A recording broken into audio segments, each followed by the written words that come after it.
Y un lunes más estamos arrancando y continuando con la serie del tabernáculo.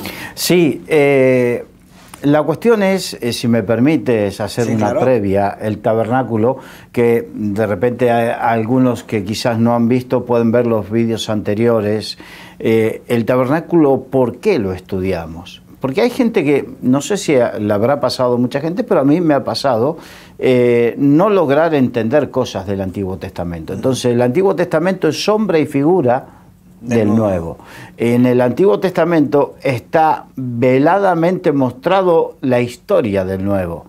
Y en el tabernáculo, precisamente, lo que encontramos es prefigurado a Jesucristo, la historia de la salvación y la historia de la relación de Cristo con la iglesia. Y tenemos prefigurado eso y bueno, son muchas cosas importantes, interesantes que sacamos del tabernáculo para aprender a Cristo. Así es. Y nuestra relación con Dios. Hay una gran enseñanza ahí, ¿verdad? Exacto. Entonces, ese es el propósito de enseñar el tabernáculo. Y otra cosa que me gustaría decir es que de repente vamos a ver, como por ejemplo, algunas imágenes ilustrativas que hemos buscado de internet, pero que obviamente del tabernáculo no hay ninguna. Por ejemplo, del templo de Jerusalén tenemos el muro este, o de los lamentos, ¿no? o muro de los lamentos, sí. Que en sí, si vas allí no lo conocen como el muro de los lamentos en Jerusalén, sino como el muro este, ¿no? Pero ahí tienes arqueológicamente algo que te muestra una parte del templo. Algo físico, que es una evidencia de lo que existió. Pero del tabernáculo no hay nada. Entonces, las imágenes que van a ver, obviamente, son imágenes recreadas, dibujadas en función de la interpretación y que nos ayudan a ilustrarnos, nada más. Así es. Para que nadie se llame a confusión. Sí. Es esto. Ahora, hemos visto que el tabernáculo fue dado por Dios. Y de una manera, salvo algunas cosas específicas, fue dado por Dios con detalles de medidas, cómo tenía que ser montado, materiales a utilizar, hasta en algunos casos el peso y todo. Fue dado por Dios minuciosamente, salvo en un par de cosillas nada más. Una la hemos visto en la anterior. La semana pasada, que tenía que ver con el lavacro, sí. Pero... y que el tabernáculo estaba dividido en tres partes. El patio, sí. Donde había una serie de elementos, que es lo que hemos visto, y que aquellos que no lo han visto pueden entrar en YouTube, y allí está el vídeo de las exposiciones anteriores. Y hoy vamos a ver la tienda. La tienda en sí estaba compuesta de dos partes, el lugar santo y el lugar santísimo. Hoy toca el lugar santo. Muy bien. Pues si puedes leer en Éxodo 26, del 15 al 23, por favor. Y harás para él el tabernáculo tablas de madera de acacia, que estén derechas. La longitud de cada tabla será de 10 codos, y de codo y medio la anchura. 2 espigas tendrán cada tabla, para unirlas una con otra. Así harás todas las tablas del tabernáculo. Harás pues las tablas del tabernáculo, 20 tablas al lado del mediodía, al sur, y harás 40 basas de plata debajo de las 20 tablas, 2 basas debajo de una tabla para sus 2 espigas, y 2 basas debajo de otra tabla para sus 2 espigas. Y al otro lado del tabernáculo, al lado del norte, 20 tablas, y sus 40 basas de plata, 2 basas debajo de una tabla y 2 basas debajo de otra tabla. Y para el lado posterior del tabernáculo, el occidente, harás 6 tablas, harás además 2 tablas para las esquinas del tabernáculo en los 2 ángulos posteriores.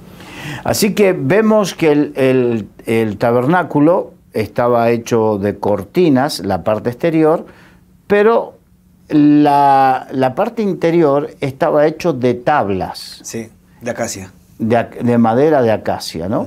Es increíble, pero todo lo que habla de la madera de acacia, y la madera de acacia no era una madera extremadamente buena, era la madera común que había ahí. Fíjate que cuando se hace el templo de Jerusalén, se utiliza madera de cedro del Líbano, que era una madera noble, sí, una madera de calidad, pero aquí no. Aquí es muy significativo porque nos habla de, y lo vamos a ir viendo en otras cosas. Yo imagino que como estaba en el desierto tenía que buscar un material muy práctico, muy fácil de encontrar. Lo que había. Sí, lo que había. Pero también nos habla de una característica. Dios utiliza lo vil y despreciado de este mundo. Él toma lo que hay. Sí.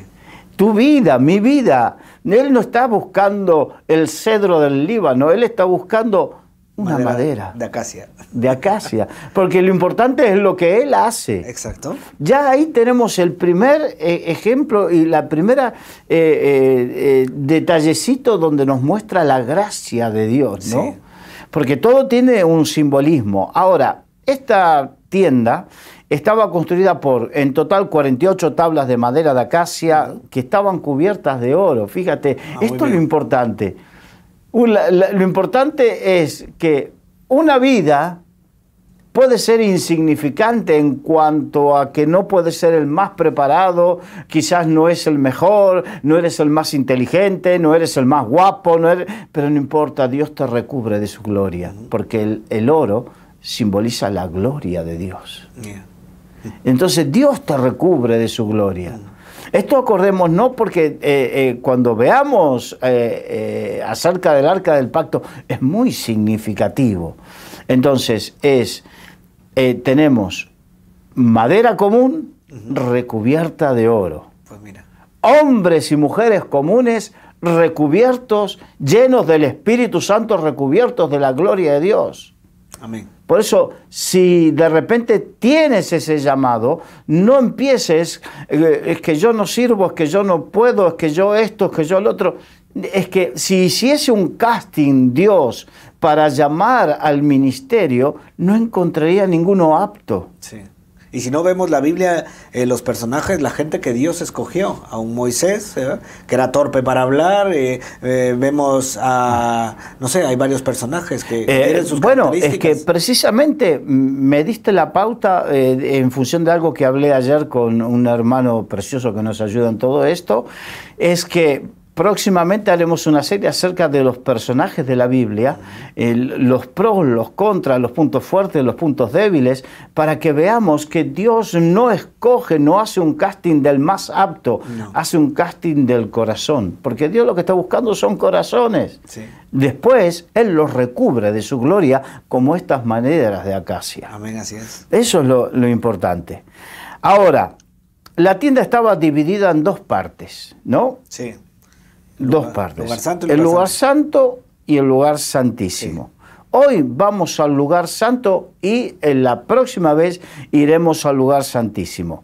Ahora, el lugar santo era esta primera sección de la tienda del tabernáculo por donde se tenía acceso a lo que se dice la morada, porque recordemos, Dios iba a morar, a manifestarse en su presencia en ese lugar. Su presencia en ese lugar, en el lugar santísimo. Sí. Pero antes de llegar a eso, había que pasar por el atrio, donde habíamos visto lo que significaba el sacrificio, la limpieza, la santificación, el perdón de los pecados, habíamos visto eso. Ahora entrábamos en un lugar santo, previo a la presencia de Dios, ¿no? Sí. Estaba separada del atrio por 5 columnas de oro, ¿no? Y que estaban, y un velo que era la entrada al recinto. Lo del velo es fundamental recordarlo. Sí. Es fundamental. Entonces, en el interior, entre la entrada y el velo que separaba el lugar santo, el lugar santísimo, había 3 elementos. El altar del incienso, la mesa de los panes de la proposición y el candelabro. Y estos eran utensilios del tabernáculo y que los sacerdotes se encargaban de su mantenimiento. Sí. Recordemos que al otro sitio entraba solamente el sumo sacerdote una vez al año. Sí. Pero aquí sí entraban los sacerdotes para mantenerlo. De hecho, esto llevaba un mantenimiento que vamos a ir viéndolo. Ahora vamos a cada uno de estos tres elementos. Y empecemos por el candelabro. Sí. Éxodo 25:31. Harás además un candelabro de oro puro, labrado a martillo, y será el candelero, su pie, su caña, sus copas, sus manzanas y sus flores serán de lo mismo. Y saldrán 6 brazos de sus lados, 3 brazos del candelero a un lado y 3 brazos al otro lado. 3 copas en forma de flor de almendro en un brazo, una manzana y una flor, y 3 copas en forma de flor de almendro en otro brazo. Una manzana y una flor, así en los 6 brazos que salen del candelero. Y en la caña central del candelero, 4 copas en forma de flor de almendro, sus manzanas y sus flores. Habrá una manzana debajo de 2 brazos del mismo, otra manzana debajo de otros 2 brazos del mismo, y otra manzana debajo de los otros 2 brazos del mismo. Así para los 6 brazos que salen del candelero. Sus manzanas y sus brazos serán una pieza. Todo ello una pieza labrada a martillo de oro puro. Y le harás 7 lamparillas, las cuales encenderás para que alumbren hacia adelante. También sus despabiladeras y sus platillos de oro puro. De un talento de oro fino lo harás, con todos estos utensilios, y mira y hazlos conforme al modelo que te ha sido mostrado en el monte. O sea que vemos tenemos una imagen de lo que sería ese candelabro precisamente, que si la pueden mostrar en pantalla sería bueno para que pudieran ver que precisamente tenía una orfebrería porque era tallado en oro. Es un trabajo de orfebre, es un trabajo hecho y que daba medidas, piezas, materiales, todo, ¿no? Y este candelabro estaba situado cuando entrabas al lado izquierdo en el lugar santo, o en la pared que daba al sur de la tienda, sí. Básicamente. Estaba hecho, como dijimos, de oro puro, estaba labrado. Pesaría alrededor de unos 34 kilos. Alrededor de 34 kilos pesaría. Este utensilio servía para alumbrar el lugar santo. No había otra lámpara. Recordemos que obviamente no había luz eléctrica en aquella época, no había linternas, no había, esto para los más jóvenes que piensan que de toda la vida existieron los móviles y que tienen la lucecita, no. En esa época no había nada de eso. Entonces lo que había era, todo el mundo se alumbraba con unas lámparas. Este aceite. Candelabro era la lámpara que iluminaba. No había otra iluminación más que esta. Pero el sistema era con aceite, creo yo, ¿verdad? Era con aceite de oliva. Entonces, y de olivas machacadas. Era no prensadas. Bueno, es que es un sistema que no vamos a entrar en detalles. Sí. Los sacerdotes debían mantener esto porque obviamente como todo combustible se agota, se acaba, entonces había que mantener el combustible y era un trabajo que hacían los sacerdotes. Constante, ¿verdad? Eso había que de la misma manera, como sacerdotes de Dios, porque tú y yo fuimos llamados a ser real sacerdocio, nación santa, pueblo adquirido por Dios, para alumbrar tenemos que permanentemente tener combustible. ¿Esto no te hace acordar a las vírgenes prudentes? Prudentes y las insensatas. Y las insensatas. Exacto. ¿Vieron que todo nos habla del mensaje de Dios? Sí. Como sacerdotes debemos preocuparnos que nuestras vidas estén llenas, que nuestra copa esté rebosando, que nuestra lámpara esté llena de aceite permanentemente y tener aceite. Es nuestra preocupación. Entonces, Éxodo 27:20, por favor. Y mandarás a los hijos de Israel que te traigan aceite puro de olivas machacadas para el alumbrado, para hacer arder continuamente las lámparas en el tabernáculo de reunión, afuera del velo que está delante del testimonio. Las pondrá en orden Aarón y sus hijos, para que ardan delante de Jehová desde la tarde hasta la mañana, como estatuto perpetuo de los hijos de Israel por sus generaciones. O sea que era que ardían desde la tarde hasta la mañana, dice. Hasta la mañana. Sí. O sea, eso significa que ¿cuándo tenían que arder? De noche. De noche. Mientras la noche dura, sí, tiene que estar encendida. Tiene que estar encendida. Las vírgenes prudentes, durante la noche, de repente vino y el novio y tenían aceite. Las vírgenes insensatas no. Estamos en la noche, por así decirlo. Durante este periodo de tiempo que se puede considerar la noche, donde la gran lámpara que es Jesucristo no está físicamente, pero estamos con su Espíritu Santo que llena nuestra vida para que tú y yo iluminemos. Amén, así es. Iluminemos. El candelabro de oro fue hecho para dar luz en el santuario. Desde el principio de la creación tenemos que Dios es luz. Así es. Desde el principio, Génesis 1:16.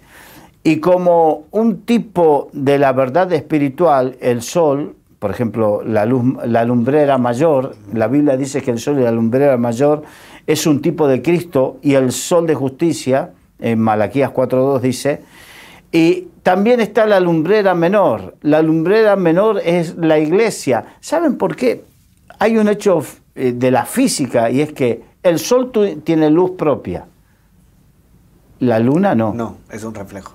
La luna no tiene luz propia, refleja la luz del sol. Sí. El sol de justicia, que es Jesucristo, tiene luz propia, pero la iglesia, o sea, nosotros no tenemos luz propia. Somos un reflejo. Somos un reflejo. Sí. Cuanto más nos acercamos a Dios y cuanto más puro y más limpio está nuestra vida, más reflejamos la luz de Cristo. Así es. Por eso es importante entender esto y saber aplicarlo a nuestras vidas. Sí. Juan 1:5, por favor. La luz en las tinieblas resplandece, y las tinieblas no prevalecieron contra ella. Cuanto más querramos reflejar la luz, más retrocederán las tinieblas. Cuanto más luz, menos tinieblas. Así es. Las tinieblas están. Por eso hay muchos hijos de Dios que no iluminan. ¿Por qué? Porque no están llenos de aceite. Pero cuanto más aceite, menos tinieblas. Cuanto más aceite, más luz y menos tinieblas. Cristo es la luz del mundo. Vamos a Juan 1:4. En él estaba la vida, y la vida era la luz de los hombres. Jesús es la luz. Hay otros pasajes bíblicos acerca de esto, pero no vamos a extendernos, porque aparte, yo soy de esta idea. Yo te puedo tirar unas pinceladas. Después, el que está interesado es el que va a investigar. Sí. Porque lo importante no es quedarnos solamente con lo que, en este caso, desde este lugar o desde el púlpito de la iglesia donde concurres o de cualquier otro sitio, que te den todo masticado. Tú tienes, y ahí se manifiesta verdaderamente quién quiere estar lleno de luz, quién quiere estar lleno de aceite. Tomas esa idea, investigas. Dice, yo quiero esto para mi vida. Yo necesito esto para mi vida. Vamos a 1 de Pedro, capítulo 2, versículo 9. Mas vosotros sois linaje escogido, real sacerdocio, nación santa, pueblo adquirido por Dios, para que anunciéis las virtudes de aquel que os llamó de las tinieblas a su luz admirable. ¿Quién nos llamó? Jesús. Jesucristo. Entonces, Él es el que nos llamó de las tinieblas a su luz, el reino de su luz. Entonces tenemos que Dios es luz, Jesucristo es luz, su reino es reino de luz, por lo tanto. Y la palabra es luz. Amén. Salmo 119, 105. Lámpara es a mis pies tu palabra y lumbrera mi camino. La lámpara nos alumbra, nos habla de luz y ilumina nuestro camino. La palabra es esa lámpara, la Biblia es esa lámpara. Por eso, en cuanto no estudies la Biblia, en cuanto no busques de la Biblia, vas a estar a oscuras. Amén, así es. Por eso dice, escudriñad las Escrituras, escudriñad, porque en ellos parece que hallaréis la vida. Así es. Por eso hay muchos que están a oscuras en su vida, sin saber qué es bueno, qué es lo malo, qué es lo que quiere Dios, porque no escudriñan. Y el problema es que la gente se conforma, solamente se conforma con lo que escucha, con lo que le predican, y no escudriñan. Es verdad. Y tenemos que acostumbrarnos, porque nosotros nos relacionamos con Dios primeramente con su palabra. Y en la medida que no busques de su palabra, hay mucha gente que tú le dices, es que sí, yo tengo, fíjate, me he encontrado a lo largo de más de 30 años en el ministerio, me he encontrado con gente que dice, yo tengo la Biblia abierta en mi casa en el Salmo 91. Yo tengo la Biblia en un altar. Sí, pero no la tienes pegada a la tabla de tu corazón. No la tienes, no la escudriñas, no la lees. No la estudias, no la haces real. Lo que haces es, ¿cómo te puedo decir? Fetichismo sí. de la palabra. Mira, yo he escuchado eso, que hay gente que deja la Biblia en las noches en la puerta, así abierta, en una mesita. Como, no sé, para cuidar, para guardar. Es lo mismo que utilizar la cruz para, los demonios, sí. le tiro agua bendita. Lo mismo. Estamos en el fetichismo. La Biblia no es un fetiche, la Biblia es la palabra de Dios y lo importante no es el material. Una vez se me escandalizó uno porque lo que le enseñé es, yo tenía mi Biblia, estaba predicando con la Biblia y agarré y la dejé caer al suelo. Y se me escandalizaron y le digo, no me va a partir un rayo, no me va a suceder nada, porque lo importante, esto es materia y la materia no es importante. Jesucristo dijo, mis palabras son espíritu y son vida. Amén. Entonces, lo importante es el espíritu de la vida que hay en la palabra. Amén, así es. Y si la Biblia, si tú tomas el libro físico, material, y lo pones ahí, no tiene nada. Pero lo que tiene es el poder del Espíritu Santo. Te voy a contar otra historia, espero que nos dé el tiempo. Yo era bastante más joven y joven en el ministerio, entonces estábamos haciendo una campaña evangelística y de repente a los pocos días nos llaman de que en una casa estaban unos endemoniados. Entonces agarro y voy y digo, ¿qué pasa aquí? Claro, era gente que había practicado ocultismo y una serie de cosas y habían comenzado a ir a la campaña y estaban en el primer amor y se pusieron a orar y una de las mujeres comenzó a tener manifestaciones demoníacas. Entonces estaba tirada en la cama y cuando llego tenía una Biblia puesta en el pecho, una en la cabeza, una en cada mano. Habían traído todos, cada uno su Biblia y claro, no pasó nada. Entonces le dije, vean, salga. Y cuando empezamos a orar, porque lo importante no lo calman con poniendo la Biblia a la cabeza. Lo que haces es fetichismo de la Biblia, usar como si fuese un amuleto, como si fuese la pata de conejo que te trae buena suerte. Sí. Entonces lo importante es hablar, creer la palabra y conforme a lo que creo, actúo. Así es. Por eso es tan importante escudriñar la palabra de Dios, vivir la palabra de Dios. La palabra viva, ¿verdad? La palabra viva y eficaz, más cortante como toda, que espada de dos filos. Sí. Salmo 119, 130. La exposición de tus palabras alumbra, hace entender a los simples. Quizás no seas la lumbrera más grande, quizás no seas el más inteligente, pero aún a los simples, cuando uno lee la palabra, logra entender el mensaje. Aún los más sencillos. Yo sé que de repente cuando uno empieza a leer la palabra y comienza a tener la problemática de que no entiende ciertas cosas, y sobre todo cuando tenemos esa tendencia de querer empezar por el Apocalipsis. ¿No? Porque hay mucha gente que tiene la tendencia, ¿dónde leo la palabra? El Apocalipsis, o capaz que estás con problemas depresivos y lees Lamentaciones y te quieres suicidar.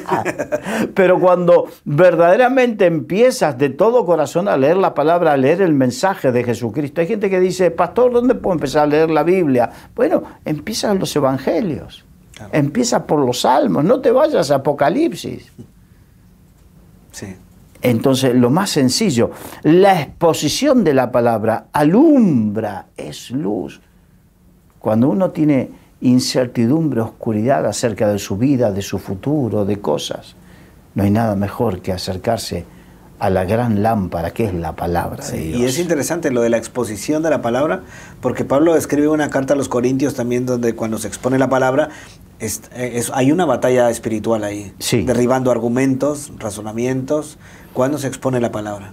Sí, y es importante exponer la palabra y hacerlo bajo la unción del Espíritu Santo. Cuando hay gente que Dios le ha dado una gracia especial, otro día podemos hablar de la multiforme gracia de Dios, ¿no?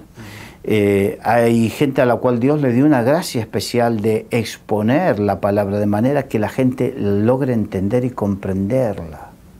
Así es. Abrirla, exponerla, es saber lo que dice que el trabajo de los maestros, cuando habla de los maestros de la palabra, las palabras de los maestros son como aguijones, ¿no? Porque precisamente lo que hace es nos aguijonea, nos muestra cosas. Así es. Eso es lo importante. Y Pablo también decía que él no iba con palabras persuasivas, sino con palabras de poder, sí, del Espíritu. Permíteme, persuasivas de humana sabiduría. De dice. humana sabiduría, sí, exacto. Entonces, no es importante ir con humana sabiduría a exponer la palabra, sino ir con el poder de Dios, la unción de Dios, la gracia de Dios. Hay una diferencia. Hay una diferencia, sí.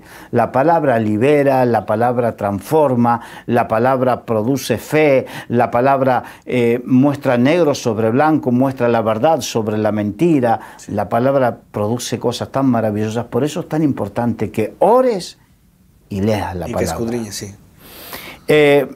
Lo segundo que se encontraba en la tienda, en el lugar santo, sí, en la tienda, en el lugar santo, era la mesa de la proposición. Estaba ubicada al lado norte del lugar santo, en la tienda del tabernáculo. Estaba hecho de madera, de acacia también, revestida de oro puro, con molduras de oro a su alrededor. Era de unos 90 centímetros de largo por 45 centímetros y una altura de casi 70 centímetros.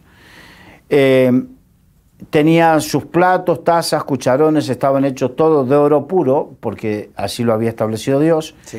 Y aquí los panes eran colocados en la mesa en 2 hileras de 6. Había 6 y 6 panes colocados. No se podía colocar de cualquier manera. Había instrucciones precisas. Y solamente los sacerdotes podían comer estos panes. No lo podía comer cualquiera, sino los sacerdotes. Y estos eran reemplazados cada día de reposo. O sea, los sábados se cambiaban los panes. O sea que los panes duraban toda una semana. Ahora, ¿cuál es el significado de la mesa de proposición? Porque todo tiene, como veníamos hablando, un significado. La mesa con los 12 panes podría tipificar las 12 tribus de Israel, los 12 apóstoles, el ministerio apostólico universal de la iglesia, porque también Jerusalén tiene 12 puertas, Sí, o sea que el número 12 se repite. Y la Jerusalén celestial también. Tiene 12 puertas. Significa la provisión de Dios, el alimento espiritual que Dios da a su pueblo y la comunión entre la iglesia y Cristo. Porque esto nos habla de la comunión. La comunión, perdón, Mateo 26, 26, lee por favor. Y mientras comían, tomó Jesús el pan y bendijo, y lo partió, y dijo a sus discípulos: tomad, comed, esto es mi cuerpo. Esto es lo que Jesús hizo cuando fue la última cena, ¿no? Su última cena. Y ahí constituyó la cena del Señor. Estos panes simbolizaban el pan de vida, que es Jesucristo. Jesús dijo: yo soy el verdadero pan que descendió del cielo. Entonces, aquí habla del pan de vida. Por eso estábamos hablando de que el tabernáculo en cada una de sus partes nos habla de Jesucristo y nos habla de la realidad de la vida cristiana. Cuando se instituyó la Santa Cena en 1 Corintios dice que asimismo tomó el Señor y cuenta, ¿no? Y que cada uno debía tomar el pan. La Iglesia Católica instituyó la teología de la transubstanciación.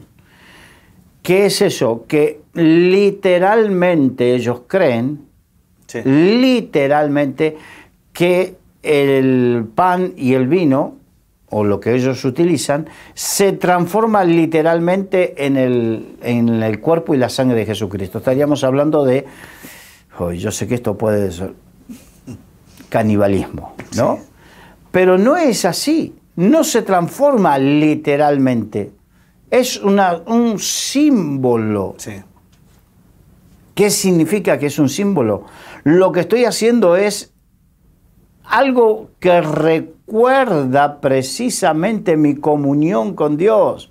Cuando compartimos la Santa Cena, yo siempre enseño esto. La Santa Cena no es otra cosa que, en una forma sencilla, recordar el mensaje del Evangelio. Que Emmanuel, Dios con nosotros, se hizo hombre. El pan de vida vino en medio nuestro y murió por todos nosotros, entregó su sangre, la sangre del nuevo pacto, entregó su cuerpo que fue partido y molido por nuestros pecados y por nuestras faltas y pecados, y que por su llaga fuimos nosotros curados. Que recordamos con esto de la Santa Cena, recordamos que murió y resucitó con poder, y que pronto ha de venir a buscar a su iglesia. Entonces, estamos hablando de nuestro pacto y consagración con Dios, de reconocer el sacrificio de Jesucristo en la cruz del Calvario, y de que estamos en la espera, como novia del Cordero, de que venga a buscarnos. Así es. O sea, todo tiene un mensaje y todo tiene un simbolismo. Entonces, cuando hablamos de los panes de la proposición, hablamos de Jesucristo, el pan de vida. El pan que descendió del cielo. Sí, interesante, ¿verdad? El verdadero pan que descendió del cielo. Porque si recordamos, en el Antiguo Testamento descendió el maná, ¿verdad? Sí. Que era el pan que comía el pueblo de Israel en el desierto. Pero ya en el Nuevo Testamento tenemos el verdadero pan, que es Jesús mismo. Exacto. Y Jesús dijo, el que comiere de este pan no volverá a tener hambre jamás. Sí. Para que nos demos cuenta qué importante que es. Entonces, tenemos los panes de la proposición, tenemos que en el lugar santo está la luz de la palabra. Amén. Tenemos a Cristo, el maná, que descendió del cielo. Y tenemos el altar del incienso. Éxodo capítulo 30, versículo 1 al 6, por favor. Harás asimismo un altar para quemar el incienso. De madera de acacia lo harás. Su longitud será de 1 codo y su anchura de 1 codo. Será cuadrado. Y su altura de 2 codos. Y sus cuernos serán parte del mismo. Y los cubrirás de oro puro. Su cubierta, sus paredes en derredor y sus cuernos. Y le harás en derredor una cornisa de oro. Le harás también 2 anillos de oro debajo de su cornisa, a sus 2 esquinas en ambos lados suyos, para meter las varas con que será llevado. Hará las varas de madera de acacia y las cubrirás de oro. Y lo pondrás delante del velo que está junto al arca del testimonio, delante del propiciatorio que está sobre el testimonio, donde me encontraré contigo. Jolín. O sea, Dios dice que se encontrará contigo. Con Moisés. Sí. Allí. El altar del incienso se encontraba como en el lugar santo, delante del velo que dividía el lugar santo y el lugar santísimo. O sea, el último paso hasta llegar al lugar santísimo. Medidas aproximadas, 45 centímetros cuadrado, sí. 45 centímetros, no era muy grande, y una altura de unos 90 centímetros. Estaba fabricado, como vimos, de madera de acacia, cubierto de oro. Tenía unos cuernos, como el altar de bronce, no sé si te acuerdas, sí. Los cuernos nos hablan de una elevación hacia el cielo, mirar hacia el cielo. Este altar no fue hecho para quemar holocaustos, sino para quemar incienso aromático de día y de noche. El otro altar que estaba en el atrio, sí era para quemar holocaustos, hacer sacrificios, pero este era para quemar incienso. Ahora vamos a ver. Éxodo 30, 7, 8. Aarón quemará incienso aromático sobre él.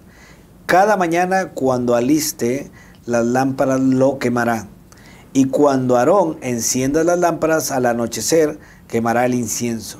Rito perpetuo delante de Jehová por vuestras generaciones. O sea, que cuando el sacerdote, en este caso habla Aarón, pero no específicamente que Aarón siempre era, sino que su casa, ejerciendo el sacerdocio, sí, continuaba. Continuado, entonces todos los días tenían que encender la lámpara a la noche, y cuando la encendían, ahí quemaban el incienso. Sí. Y cuando la apagaban de mañana, también quemaban incienso. Esto nos habla de nuestro primer tiempo, nuestro primer pensamiento con Dios y el último con Dios. Cuando nos despertamos y cuando nos acostamos, o cuando nos acostamos y cuando nos despertamos, debería ser el Señor.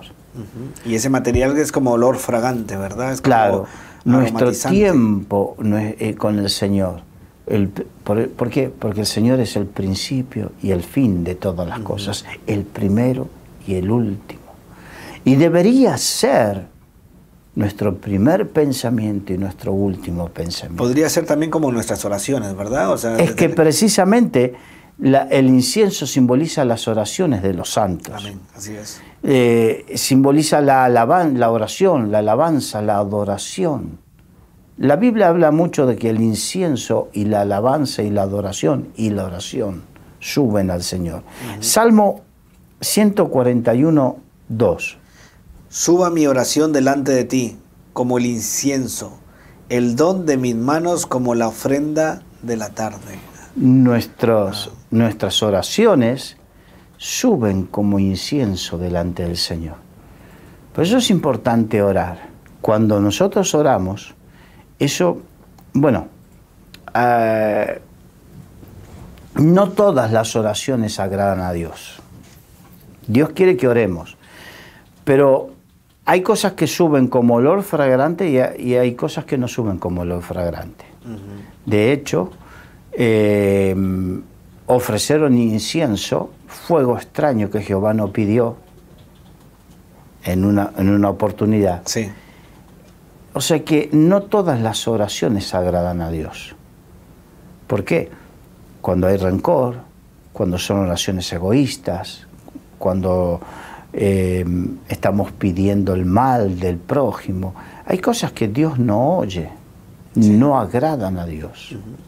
Pero cuando uno va y ora con un corazón que agrada a Dios, fíjate, vamos al hecho de la primera oración de Salomón. Salomón le toca asumir el trono en lugar de su padre, el gran rey David, nada más ni nada menos que el más grande de los reyes de Israel. Y le toca a este joven asumir el trono.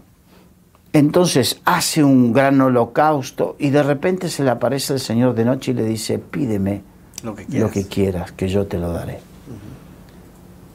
Y entonces Salomón le pide: lo que abunda el corazón habla de la boca, y en los momentos donde oramos, allí sale a la luz. Por eso muchas veces se conoce a la gente cuando se le escucha su oración. Sí. Se conoce verdaderamente a la gente. Uno de los momentos más maravillosos para conocer a una persona es escucharla orar. Porque de lo que abunda el corazón... es de lo que habla la boca. Es de lo que habla la boca. Hay gente que te das cuenta que no tiene una correcta relación con Dios por lo que ora. Y hay gente que sí te das cuenta que tiene una correcta relación con Dios por lo que ora. Y Salomón tenía un corazón verdaderamente, y a Dios le agradó, porque le dijo: tú me has puesto como rey en lugar de David, mi padre, y te pido sabiduría para saber administrar a todo este pueblo tan grande. Sí. Tuvo temor y tenía un pensamiento digno. De tal manera que la respuesta de Dios fue, esto está en 2 Crónicas, si no me equivoco, capítulo 1, sí. Dice, por cuanto no me has pedido ni la cabeza de tus enemigos, ni riquezas, o sea, no tuvo una oración egoísta, pensando en mí, sino que lo que quiso era glorificar a Dios y bendecir al pueblo. Tuvo preocupación por el pueblo, eso agradó a Dios. Ese tipo de corazones, sus oraciones llegan como olor fragante delante de Dios. Amén, así es. Dios en respuesta le dice: por cuanto no me lo pediste, te daré sabiduría, pero también te daré lo otro. Riquezas, sí. Riquezas como nadie. De hecho, tuvo las riquezas que nadie tuvo. De hecho, tuvo la cabeza de sus enemigos, todo. Aunque después terminó mal Salomón, pero nos damos cuenta que hay cosas que a Dios le agradan y cosas que a Dios no le agradan. Así es. No por el hecho de orar, todas las oraciones agradan a Dios. Por eso tenemos que alinearnos con el Espíritu Santo. Hay un pasaje bíblico que dice, si no me equivoco, en Amós dice: andarán dos juntos si no estuvieran de acuerdo. Entonces, ¿cómo puedo andar correctamente con Dios si Dios está esperando algo de mí y yo oro algo egoísta? Oro algo que no corresponde. O lo oro con un corazón que no corresponde. Así es. Entonces, verdaderamente, para que mi oración suba como un olor fragrante, tengo que tener mi corazón puro delante de Dios. Tuvo que haber pasado todo el proceso mediante el cual entré al atrio, pasé por el lugar del continuo sacrificio, pasé por el lugar de la santificación, paso por el lugar de la comunión con Dios. Para poder llegar al lugar de la correcta oración. Así es. Delante de Dios. También hay un versículo que dice que cuando pedís, no recibís porque pedís mal. Porque sí. Pedís para gastar en vuestros deleites. Sí. Exacto. Así, ahí habla de un corazón egoísta. La motivación correcta y la motivación incorrecta. Cuando no hay una motivación, Dios no oye esa oración. Así es. Lucas capítulo 1, versículo 10. Y toda la multitud del pueblo estaba fuera orando a la hora del incienso. Vuelve a mostrarnos que ese incienso simbolizaba la oración, el incienso y la oración. El incienso, en muchas religiones se habla de incienso. De hecho, por ejemplo, en la misma Iglesia Católica, el incienso habla de... hay muchos lugares donde hay incienso. Por eso no tenemos que andar encendiendo nada. Nosotros tenemos que estar encendidos nuestros corazones en oración. Así es. Ahora, cuando yo pensaba que cuando menciona aquí de que en una hora un tiempo habla acerca de un tiempo, también hemos leído antes de que habla acerca de la mañana y de la noche. Dice la palabra de Dios, orad sin cesar, o sea, orad todo tiempo. Pero yo creo que hay momentos que son de mucha intimidad con el Señor, que son momentos donde estamos levantando nuestra oración. Yo sugiero, esto es algo personal. Dios escucha todas las oraciones en todo momento. Pero cuando uno desarrolla una relación con alguien, tiene que tener un espacio y un tiempo. Ese espacio y tiempo significa que puede ser más o menos, ¿no? Significa que me vuelco en ese espacio-tiempo con todo mi corazón. Entonces tengo que buscar los momentos donde no me distraigan nada ni nadie, en la medida de lo posible. Mi experiencia personal es que prefiero levantarme un poquito temprano y tener mi tiempo con el Señor personal, de manera que ese tiempo sea, mi primer pensamiento sea Él. Entonces con mi esposa nos levantamos antes y tenemos antes de realizar cualquier tarea. Vivimos en un mundo atareadísimo, pero antes de cualquier tarea me levanto temprano y estoy con Él. Hay algunos que dicen, pero yo tengo muchas cosas que hacer. Sí, es verdad. Volvemos a lo personal. Esto no es teología, esto no es dogma. Yo aprendí que mi tiempo con el Señor a la mañana, ¿sabes cuándo comienza? Cuando a la noche decido, es una buena película, me gusta, pero digo, no. Prefiero apagar ahora para levantarme temprano a la mañana y estar con el Señor. Comienza en ese tipo de decisiones. Así es. Y aprendí que eso agrada al Señor porque David decía, no ofreceré a Jehová sacrificio que no me cueste. Y todos tenemos 24 horas y todos tenemos un sacrificio que nos tiene que costar. Sí, y la realidad es que, bueno, tenemos una rutina, tenemos trabajo, tenemos familia, hijos, pero ese tiempo creo que es muy importante. Hay un salmo, no sé si es un salmo, corrígeme si me equivoco, que dice, temprano yo te buscaré. Sí, en varios pasajes de la Biblia habla de buscarle temprano, antes de que amanezca. ¿Qué está hablando? Antes de que comiencen mis actividades, antes de que me encienda en mi trabajo diario, cotidiano. Ese es el incienso de la mañana. Y el incienso de la noche es cuando, otra de las cosas que nos tomamos la costumbre con mi esposa es orar antes de dormir. Aunque sea una pequeña oración. Sí, porque has terminado toda tu rutina, has terminado tus actividades y ya tienes un momento para antes de descansar. Exacto.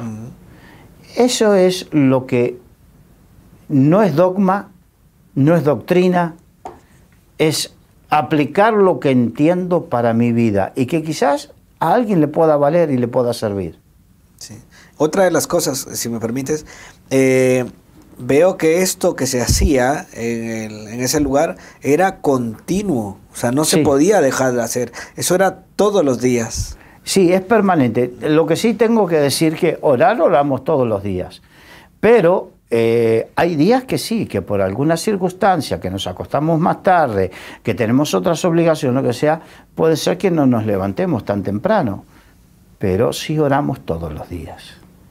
Entonces, de repente, diariamente nos tomamos este lapso de tiempo, pero por lo que sea, en vez de tomar este lapso de tiempo, nos tomamos pero lo hacemos. Pero tiene que estar. Pero tiene que estar. Así es. Ese es, vuelvo a repetir, esto es muy personal, a mí me vale y me bendice, pero lo importante es que tú lo tengas. Así es. Lo importante es que tú lo tengas. Vamos a terminar con Apocalipsis 5:8, por favor. Y cuando hubo tomado el libro, los 4 seres vivientes y los 24 ancianos se postraron delante del Cordero. Todos tenían arpas y copas de oro llenas de incienso, que son las oraciones de los santos. Aquí lo explica bien. Ese incienso son las oraciones. Nuestras oraciones deben subir como un incienso agradable delante de Dios. Amén. No como cuando el Señor dijo, y vuelvo a repetir, fuego extraño que Jehová no pidió. Así es. Que nuestras oraciones, que nuestro corazón esté alineado.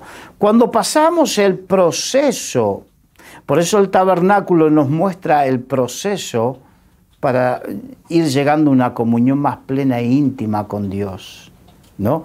Entrar por el atrio, el continuo sacrificio, sí, el lavacro, entrar en la tienda, la comunión con Dios por medio de su palabra, la luz de su palabra, la comunión con Dios, y vamos entrando de manera que aquí estamos en la oración, la adoración y la alabanza, pero sobre todo la oración, que es ese incienso que llega a la presencia de Dios. Amén, así es.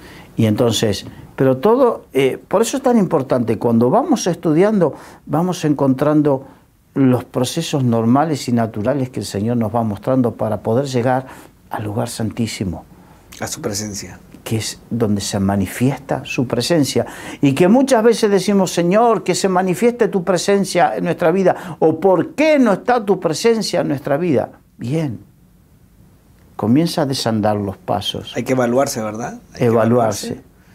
Y ver realmente si estamos haciendo lo que toca que hacer. Es que no es algo, a ver cómo te puedo decir, bueno, tengo que hacer esto, esto y esto. No, tengo que mi corazón tiene que transitar por ese camino. Y transitar por ese camino implica ir viviendo determinadas cosas que Dios me va pidiendo. Así es. Y unas cosas que van transformando mi mente y mi corazón, hasta llegar a lo que veremos Dios mediante el próximo programa que nos toca, que es lo más bonito, sí, que es entrar en su presencia. En su presencia, amén, así es. Pues ha estado muy interesante, Carlos. Gracias por placer por ese tiempo, y a todos los que nos escuchan y nos ven por los medios, pues Dios les bendiga y nos vemos hasta la próxima. Dios les bendiga.